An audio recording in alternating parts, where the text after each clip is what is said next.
ಪ್ರಜ್ವಲ್ ರೇವಣ್ಣ ಕಾನೂನಿಗೆ ತಲೆಬಾಗಬೇಕು. ಪ್ರಜ್ವಲ್ದು ಅತಿರೇಕದ ಹೇಯ ಕೃತ್ಯ, ಕಾನೂನು ಪ್ರಕಾರ ಕಠಿಣವಾದ ಶಿಕ್ಷೆಯಾಗುತ್ತೆ ಅಂತ ವಿಜಯಪುರದಲ್ಲಿ ಸಚಿವ ಎಂಬಿ ಪಾಟೀಲ್ ಹೇಳಿಕೆ ಕೊಟ್ಟಿದ್ದಾರೆ.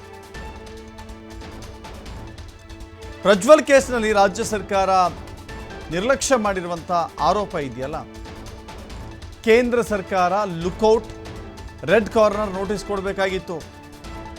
ವಿದೇಶಾಂಗ ಸಚಿವರು ರಾಜ್ಯ ಸರ್ಕಾರದಲ್ಲಿ ಇರ್ತಾರಾ? ಪ್ರಕರಣ ಡೈವರ್ಟ್ ಮಾಡಲಿಕ್ಕೆ ಹೀಗೆ ಹೇಳ್ತಾ ಇದ್ದಾರೆ ಅಂತ ಎಂಬಿ ಪಾಟೀಲ್ ವಾಗ್ದಾಳಿ ಮಾಡಿದ್ದಾರೆ. ನಿಶ್ಚಿತವಾಗಿಯೂ ಕೂಡ ತಪ್ಪಿಸ್ತರು ಯಾರೇ ಇರಲಿ, ಪ್ರಜ್ವಲ್ ರೇವಣ್ಣ ಇರಲಿ ಮತ್ತಾರೇ ಇರಲಿ, ಇಂಥ ಒಂದು ಕೃತ್ಯಗಳು ಕಾನೂನಿನಲ್ಲಿ ಸಾಬೀತಾದರೆ, ಯಾಕಂದರೆ ನಾನು ಇನ್ವೆಸ್ಟಿಗೇಷನ್ ನಡೆದಾಗ ನಾನು ಅದನ್ನು ಬೇರೆ ವಿಷಯ ಹೇಳಕ್ಕೆ ಬರೋದಿಲ್ಲ. ಅದು ಪ್ರಜ್ವಲ್ ರೇವಣ್ಣನೇ ಇದ್ದರೆ, ಅವ್ರದ್ದೇ ಎಲ್ಲನೂ ಕೂಡ ಇದ್ದರೆ ನಿಶ್ಚಿತವಾಗಿ ಅತ್ಯಂತ ಕಠಿಣವಾದಂಥ ಶಿಕ್ಷೆ ಆಗಲೇಬೇಕು.